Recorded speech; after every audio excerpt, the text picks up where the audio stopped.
മധുഭാസ്കരൻ, എന്നോട് ആളുകൾ പലപ്പോഴും പറയാറുണ്ട്, സർ പുതിയ സാഹചര്യങ്ങൾ, പുതിയ ആളുകളെ കാണുമ്പോൾ പേടി തോന്നുന്നു. വീട്ടിലാരെങ്കിലും പുതിയ ആളുകൾ വന്നാൽ പുറത്തു അവരോട് സംസാരിക്കാൻ തോന്നുന്നില്ല, ആളുകളെ കാണാൻ മാറിപ്പോകുന്നു, ജനക്കൂട്ടത്തിനെ കാണുമ്പോൾ പേടിയാകുന്നു, അങ്ങനെയൊക്കെ പറയാറുണ്ട്. സോഷ്യൽ ഫോബിയ എന്ന് വേണമെങ്കിൽ വിളിക്കാം. പൊതു സാഹചര്യങ്ങളിൽ പുതു ആളുകളെ കാണുമ്പോൾ, പുതിയ സാഹചര്യങ്ങളിൽ ചെല്ലുമ്പോൾ പേടി തോന്നുന്നു. എന്താണ്, ഒരു സഭയിൽ ചെല്ലുമ്പോൾ, നമുക്ക് പരിചയമില്ലാത്തൊരു സ്ഥലത്ത് ചെല്ലുമ്പോൾ ഉണ്ടാകുന്ന ഈ പേടി. പൊതുവേ നമുക്ക് ഭൂതകാലത്തിൽ ഉണ്ടായ പാസ്റ്റ് എക്സ്പീരിയൻസിൽ നിന്ന് ഇത്തരം പേടികൾ ഉണ്ടാകാം. പക്ഷേ നമ്മൾ തിരിച്ചറിഞ്ഞിരിക്കേണ്ട ഒരു കാര്യം, ലോകത്ത് എല്ലാവർക്കും ചെറിയ തോതിലെങ്കിലും ഇതുണ്ട് എന്ന് തന്നെയാണ്.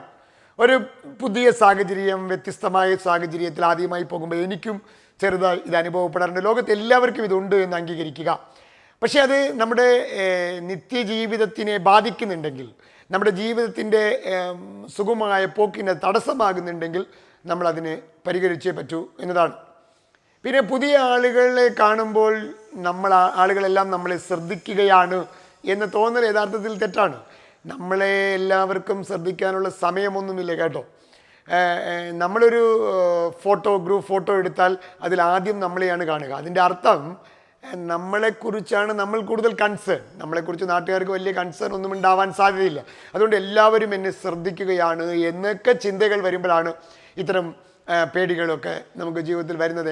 എങ്ങനെയാണ് നമുക്ക് മറികടക്കാൻ കഴിയുക എന്നതാണ്. ഒന്ന്, ഇത്തരം പേടി, ഒരു പുതിയ സാഹചര്യങ്ങളിൽ പുതിയ ആളുകളെ കാണുമ്പോൾ നിങ്ങൾക്ക് പേടി വരുമ്പോൾ നിങ്ങൾ ശ്രദ്ധിച്ചാൽ, നിങ്ങളുടെ തോട്ട് പാറ്റേൺ, നിങ്ങളുടെ ആ ചിന്താ പദ്ധതി അപ്പം നിങ്ങൾ ശ്രദ്ധിച്ചാൽ അറിയാം, അത് നെഗറ്റീവായിരിക്കും പറഞ്ഞുകൊണ്ടിരിക്കുക. അയ്യോ എന്താ സംഭവിക്കാൻ പോണേ. ആ തോട്ട് പാറ്റേനെ, ആ ചിന്താ പദ്ധതിയെ കറക്റ്റ് ചെയ്യുക എന്നതാണ്. ഇങ്ങനെ ചിന്തിക്കുന്ന യുക്തിപൂർണ്ണമാണോ, ഇങ്ങനെയാണോ ചിന്തിക്കേണ്ടത്, ഒരു പുതിയ സാഹചര്യം ചെല്ലുമ്പോൾ, ഒരു പുതിയ ആളെ കാണുമ്പോൾ ഞാൻ ഇങ്ങനെയാണോ ചിന്തിക്കേണ്ടതെന്ന് സ്വയം ആ ചിന്തയെ പുനർപരിശോധിക്കുക, എക്സാമിൻ ചെയ്യുക എന്നാണ് ഒന്നാമത്തെ വഴി.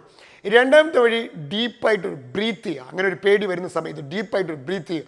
ഞാൻ സാധാരണ ട്രെയിനിങ്ങിന് കയറുന്നതിന് മുമ്പ് ഡീപ്പ് ബ്രീത്തിങ് എടുക്കാറുണ്ട്. കാരണം എൻ്റെ പുതിയ ട്രെയിനിങ്, പുതിയ ആളുകളെ കാണുന്നു, ആ സമയത്ത് ഒരു ഡീപ്പ് ബ്രീത്തിങ് ചെയ്യുമ്പോൾ ഒന്ന് റിലാക്സ് ചെയ്യാൻ സഹായകരമാകും.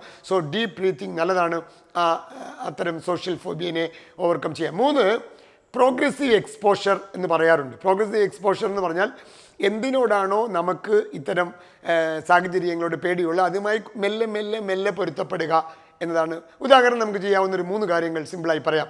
ഓരോ യാത്ര ചെയ്യുമ്പോഴും ഒരു പുതിയ ആളെയെങ്കിലും പരിചയപ്പെടുമെന്ന് തീരുമാനിക്കുക. അങ്ങനെ ഒരു യാത്ര ചെയ്യുമ്പോൾ ഒരു പുതിയ ആളെ ബോധപൂർവം, ഒരു പുതിയ ആളെ ഞാൻ പരിചയപ്പെട്ടിരിക്കും എന്ന് തീരുമാനിച്ച് അങ്ങനെ ഒരാളെ പരിചയപ്പെടുക. 2, ഒരു ദിവസം ഒരാൾക്കെങ്കിലും അയാൾക്കൊരു കോംപ്ലിമെൻ്റ് കൊടുക്കും. ഒരു ഒരു ഒരു ജെന്യുവനായിട്ട്, ചുമ്മാ ഒരാളെ പുകഴ്ത്തുകയല്ല, നിങ്ങൾ മിടുക്കണ, അങ്ങനെയല്ല. നമ്മൾ കാണുന്ന ഒരാളിൽ ഒരു പ്രത്യേകത ഉണ്ടെങ്കിൽ ആ ജെന്യുവനായ ഒരു കോംപ്ലിമെൻറ്റ് കൊടുക്കുക. ഡെയിലി ഒരാൾക്കെങ്കിലും മിനിമം കൊടുക്കണം എന്ന് തീരുമാനിക്കുക. 3, ആരോട് സംസാരിക്കുമ്പോഴും 2 കാര്യങ്ങൾ ഞാൻ നിർബന്ധപൂർവ്വം ചെയ്യുമെന്ന് ഉറപ്പിക്കുക. 1, സംസാരിക്കുമ്പോൾ ഞാൻ അയാളുടെ മുഖത്ത് നോക്കിയേ സംസാരിക്കൂ, അയാളുടെ കണ്ണുകൾ നോക്കിയേ സംസാരിക്കൂ. 1. 2, സംസാരിക്കുന്ന സമയത്ത് എൻ്റെ മുഖത്ത് ചിരി ഉണ്ടാകും. You can practice this. നമ്മൾ കണ്ണാടി നോക്കി ഇത് ചെയ്യാവുന്നതാണ്.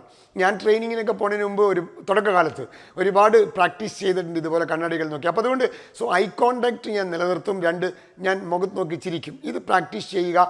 എന്നിട്ട് ആരെ കണ്ട് സംസാരിക്കുമ്പോഴും ഇത് ചെയ്യുമെന്ന് ഉറപ്പിച്ച് തീരുമാനിക്കുക. അങ്ങനെ 3 കാര്യങ്ങൾ ചെയ്യൂ. നിങ്ങളുടെ സോഷ്യൽ ഫോബിയയെ നിങ്ങൾ കൺട്രോൾ ചെയ്യാൻ പറ്റും.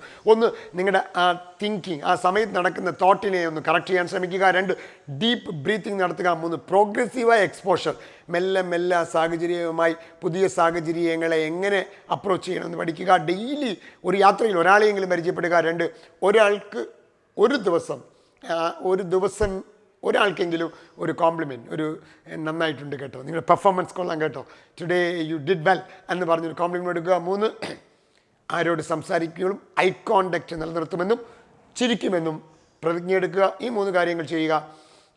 സ്വാഭാവികമായി നിങ്ങൾക്ക് സോഷ്യൽ ഫോബിയനെ ഒരു പരിധിവരെ കൺട്രോൾ ചെയ്യാൻ പറ്റും എന്നതാണ്. ഈ വീഡിയോ നിങ്ങൾക്ക് ഇഷ്ടപ്പെട്ടാൽ ഇത് മറ്റുള്ളവർക്ക് ഷെയർ ചെയ്യുക. ഈ ചാനൽ ഇതുവരെ സബ്സ്ക്രൈബ് ചെയ്തിട്ടില്ലെങ്കിൽ ചാനൽ സബ്സ്ക്രൈബ് ചെയ്യുക. എല്ലാ ബുധനാഴ്ചയും ഒരു പുതിയ വീഡിയോ, ഒരു പുതിയ വിഷയവുമായി നമുക്ക് വീണ്ടും കാണാം. Thank you so much.